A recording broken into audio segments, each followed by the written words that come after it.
video. It is Into the West podcast, and this is another Patreon exclusive video. And today we have actually one of our patrons joining us.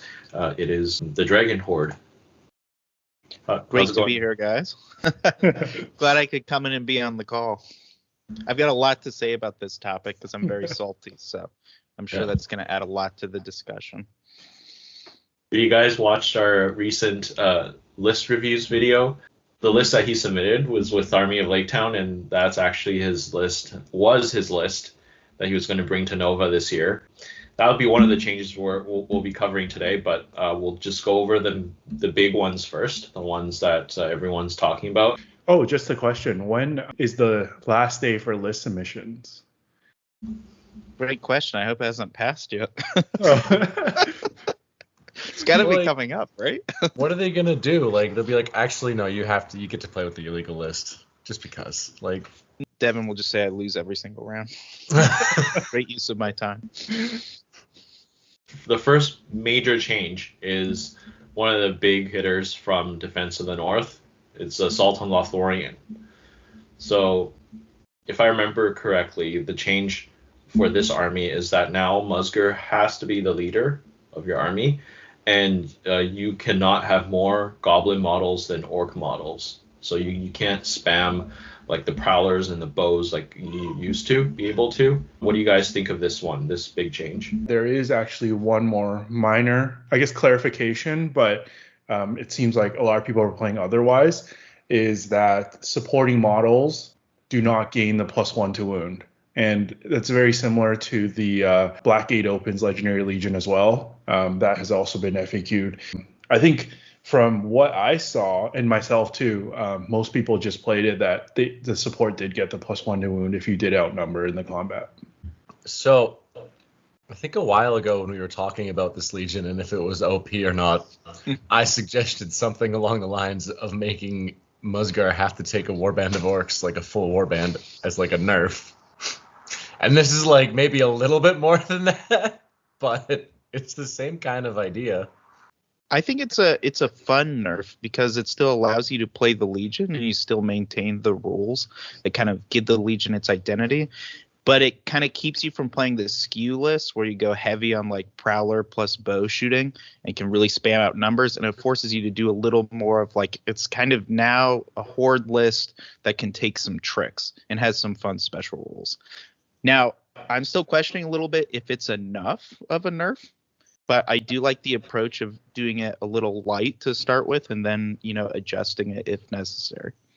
That is an interesting opinion. I respect it, but I think I'm on the other end of it because of like all three of these changes. I think individually they seem okay to me, but all added together, I think it's a bit heavy-handed. And I'm not saying this as in necessarily a bad thing, because I think we've had our fair share of Assault on Lothlórien and tournaments, so I'm okay with not seeing them for a while. So by all means, make this change, but I personally think that it's not up there competitively anymore. I don't think it's that good. We actually did a poll on our YouTube channel a few days ago, and just to ask the community what they think of this Legion now, and 53% ranked it Hero of Valor. So based on our ranking system, that would still be competitive, and 15% believe it's still in Legend. So a lot of people evidently still think it's pretty good. I think you really have to have a conversation about what points totals you're taking this at, because it used to be that this scaled really, really well into the higher points totals because you could just, keep taking more warbands of goblins. And kind of the way the list is built now, you don't want to add a ton of orcs, but you have to as the numbers go up. So at the lower end of the scale, where you only are taking like Musgar and then one other orc shaman, maybe you switch out your goblin shaman to an orc shaman. Just at that level, we're talking probably like 700 points and below. You're still getting a ton of bodies. You still get to take all of the goblin archers that you won. Really what you're losing is a couple points efficiencies when you're having to switch goblins to orcs. But besides that, the numbers are still really good, and you're still getting a lot of those special rules. That's a good rebuttal. Yeah, I think it definitely is not as good. Maybe I am thinking with the 800 points limit in mind. But I will also say I think in general it wasn't as powerful before at lower points. I think like before the change, it was probably a lot more powerful at the 800 mark compared to like a 500 point AOL. Even at 800 though, you can throw in the Wild Warg Chieftain, right? So you can get your 3 named casters, a normal shaman, probably an orc shaman, and then the Wild Warg, and you're still like your composition doesn't change that much, like hero wise. I don't think. Still scary. You drop like maybe 3 or 4 bodies. Yeah, I think it's more of like a scale back to the shooting, like you're saying. Like you can't really get like the mass amount of prowlers. Like you'd see people take like at least 10 plus on like 20 to 30% of their army as prowlers, which was really scary because they get all the bonuses to shooting and they hit better than the archers at higher strength. And also they can go to whatever it is, like +3 to wound. I think having played the list quite a bit, like it was actually the prowlers that did a lot of the shooting damage. A lot of people are scared of the bows, but it's throwing weapons. Kind of seems like they're making you build like an sort of like an Uglic scouts list, where like you don't really want to take the orcs, but you have to because then that's the only way to get the +1 to wound. And now it's like they're forcing you to build like a 50-50 goblin and orc list. But in defense, orcs are still good models, and you still are bringing a ton of them. And if you're playing this list against various elite lists, I mean, you're just going to be crushing like elves and stuff still. That doesn't change. I think you lose percentage points against other throwing weapon lists like Corsairs of Umbar or the various Rohan throwing spear spam. I definitely think that you lose your percentage points on that, but it's still a list that's going to be scary, and I think if people take it, it will still do well. But you can argue that orc warriors are cost efficient normally, but when you take them in this legion, you're voluntarily letting your opponent +1 to wound, right? So they're effectively against shooting, they're effectively 2 defense lower, as is your leader, because now Musgar doesn't have, if I believe, he doesn't have Cave Dweller, right? So he's more vulnerable to enemy shooting, and he has to be your leader now. You definitely get way more excited to throw spears at this list now. But like that's the thing though, is now it turns it into like other armies can compete with this in shooting, like realistically. Whereas like before, it was just super oppressive if you did that bow and throwing and the prowler spam list, like just super oppressive. There's nothing you can do it on. Now it's like you bring in the bit more maneuver and like it becomes a bit more of a competition. And I still think the Pall of like Darkness is nice for the list though, right? Because it means your low defense army is going to get picked apart from super far away. You know, we all agree that this was a really strong legion. Do you think this should have been the way that they nerfed it? There was a lot of things they could have changed. I feel like we kind of like mentioned a lot of these things when we talked about it, didn't we? Like similar changes that could be made to bring it more in line. I still think it's competitive now because it still has all of the tricks that it had before. It's just, you know, it's a little harder to use again, which, you know, we all knew it was like a high like skill cap list anyway, but now it's a little bit higher because of that. I think they could have nerfed Cave Dweller instead, but that would have been a similar thing. Yeah. Like if Cave Dweller, they still get +1 to wound against you or something like that. I don't know if that would be enough because that would probably be a smaller nerf, but something like that. Maybe now it'll lean more towards Ilya's composition, one of the local guys around here who did mass marauders. You know, technically counts as one goblin model. Yeah, I think he ran 10 at 800 points. We'll move on to the next big change, and that is the Army of Lake Town. The biggest change is that the Master of Lake Town has been basically reworked. So one of the things that's changed about him is if he is included in a convenient or impossible alliance, he's now the Hero of Fortitude, which means that in order to have him in a convenient alliance, you need to take Bard from Army of Lake Town because he's the only other Valorer up. And then the other change with the Master is he gained a negative rule where regardless of heroic tier, he is the army's leader. I don't love the changing of the heroic tier thing because Like I like what it does because it limits the army a little bit, and like I think that's a reasonable thing to do. But the fact that it changes depending on what army he's in, that's stupid. They should just flat out change it. You're just adding extra confusion. It's not going to make that much of a difference. Anyway, right? Like they already added in the rule where he has to be the leader. Just leave it. I mean, I know Charles, you're not happy about this because this is like one of your favorite armies to run. I'm not surprised that it got nerfed because it is very strong, but I don't like how they changed it. They basically don't want you to play this in a yellow alliance, which how the game is, you should be able to I like having options, and only this year I've started playing yellow lists, so it's kind of just like, nope, go back to green, you know? Man, I have so many complaints about this. Obviously, because I was just screwed by this change. My first complaint is Army of Laketown is strong, but Army of Laketown is not dominant at a tournament scene whatsoever. And no one can possibly make that argument.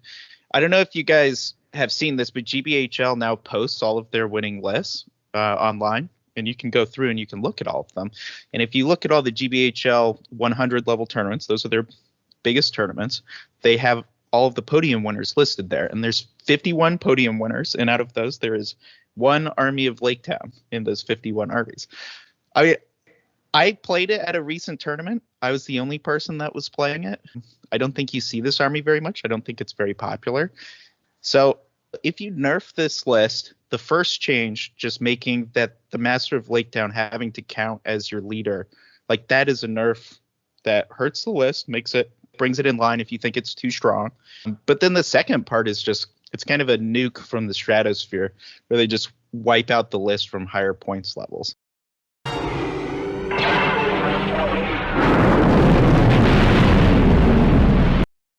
I mean, the reasoning that they gave for that is not that the list is too strong. The reason was that it was an unthematic army. And so I have a big problem with that because, I don't know, for some of us that have played the game, I think for maybe a little bit longer than other people, one of the things you start getting interested in is list building and figuring out how to use heroes that you can't usually use. And the main way that you do that is via yellow alliances in the game. There's a lot of cool profiles, Gwei here being one of the big ones, that if you're trying to really play competitively, like he doesn't fit into lists. You have to find ways to make that work. And so there were a couple factions. Army of Laketown's the biggest defender that really facilitated your ability to play lots of interesting profiles and do a lot of interesting different list building and stuff like that. And it kind of feels like this is like a really blatant message to everyone saying, you're not supposed to play the game in this way. You're not supposed to try to make these different alliances and whatnot. And that's really the criteria for this ban, based on what they were saying. I mean, I don't play Army of Laketown, but I didn't like it either. It felt very similar to when they made that change enforcing Hero of Valor as the minimum requirement to ally in convenient and above alliances. Yeah, I think we've talked about this in the past. It just really seems like they're pushing us into Legendary Legions or Peerless only. And that's just not as exciting because you're just not going to see as many different kinds of lists. And there's a lot of factions that are unplayable currently because they don't have Legendary Legions or there's not enough depth in the actual list. One final piece there, when you completely remove the ability to play an army, you could say that you can play Army of Laketown Alliance, but you can't really because Bard has so many disadvantages to be taken with Army of Laketown. The efficiency, you're paying like a ridiculous price to bring him in. And so from like a hobbying perspective, I try to do competitive painting. That's one of the things that I'm most interested in the hobby, modeling. Army of Laketown is something that I was working on for like 10 months. And this basically just removed it completely, even from me being able to bring what I've been working on and like display it. And it's when you completely remove that stuff from the game, it's a big disservice to people who care a lot about the hobbying aspect of it. Yeah. I think in the article where the reasoning they give is a thematic reason, I take that with a grain of salt. They've used that wording before. Rangers of Thillion, for one, they said they added the Frodo Sam Golem requirement because it was unthematic. Like, it just sounds better. Sounds better than admitting that something's not balanced. I think that Army of Laketown is still the strongest at lower points. So that part at least hasn't been changed that much. Like Master of Lake Town being required to be your leader is still huge. Like it's still a nerf. But if you were to do like a Green Alliance with Thorn's Company, or if you just take Army of Lake Town pure, I think you haven't lost that much. You're still pretty powerful. It's just that when you're going in the higher points and when you're trying to ally, you can't really do that anymore. And I guess people will just have to go to Survivors of Lake Town now for that. So what we're really saying is that this is more of a nerf to the Wanderers in the Wild and the White Council, right?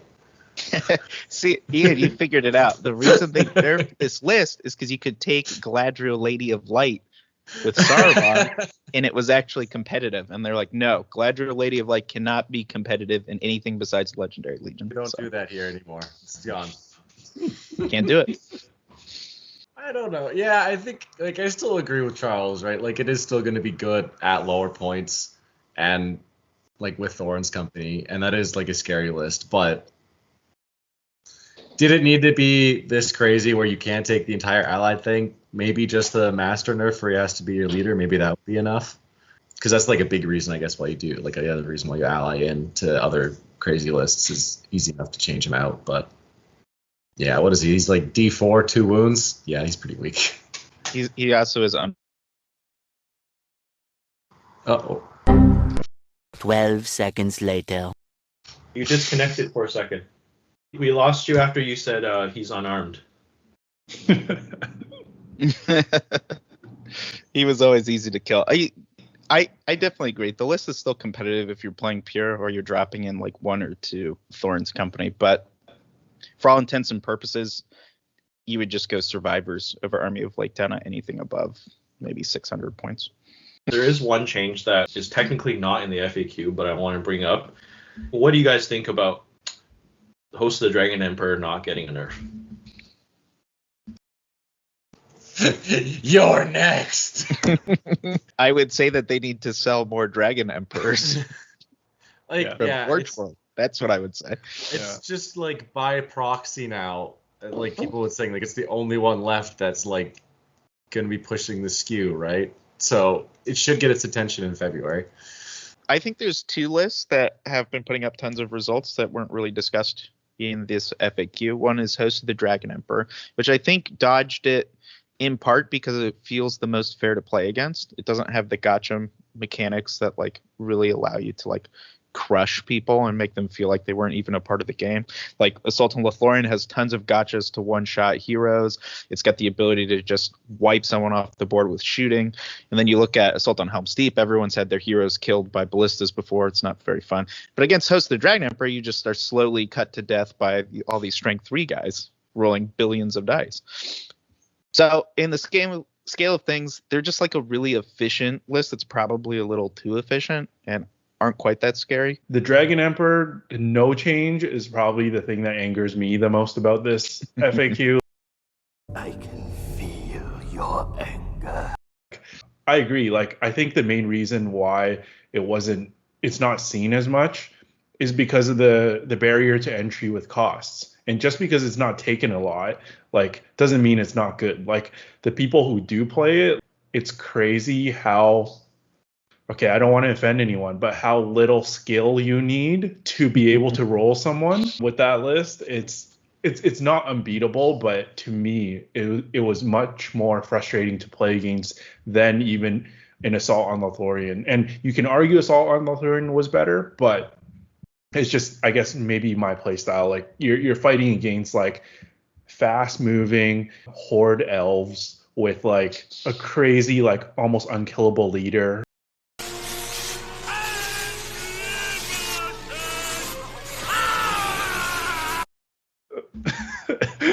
I just hate that list.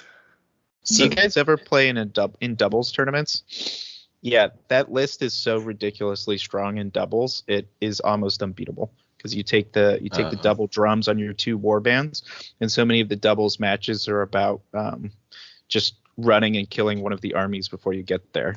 So yeah. I would like to see a nerf just to make those, competitive again. I've seen a couple doubles tournaments where that list just completely annihilates everyone. So We actually were talking about this a little bit offline a couple days ago, and I think fine, leave the Dragon Emperor as he is. Easterlings can have one really efficient hero, whatever. But it's the Legion itself that needs to be nerfed. Because when you combine the two, then it gets oppressive. And Legions should have some restrictions, right? When you're building, that's the idea, is you get a restricted list, but then you can have extra special rules. So my thing was just get rid of Cataphracts in the Legion. No more drum, no more cavalry. That's a big nerf. It is a big nerf, but it's not directly nerfed. It's not directly saying no drum. It's just saying no cavalry in the list. So then if you want to be able to move fast, you have to take Easterling captains. So then there's a reason to take them over the other things. So then it forces choices, a lot more choices in the list building. It might also force you to take archers because you don't have the mobility. So yeah, there's more variety of and lists. It slows it down from this giant fast moving horde to something that's very good when it's static, but it has to get into these static positions and it's slow to get there, which a giant pike block should be slow. It shouldn't be sprinting around the battlefield everywhere. Yeah, pike block should be moving 9 inches.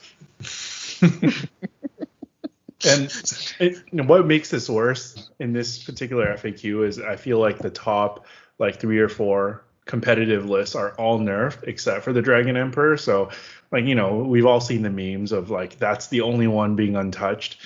And I think that's actually worse, because if you're going to touch the other ones, you might as well do something to this one, or else you're essentially just putting this one at the forefront. I know the Dragon Horde mentioned the Witch King and Soledad, but in my mind right now, Dragon Emperor is in a tier all by itself right now. I would be shocked if we do not eventually see a change to the host of the Dragon Emperor. It's quite frankly not healthy to the game to have legendary legions that completely supersede the faction.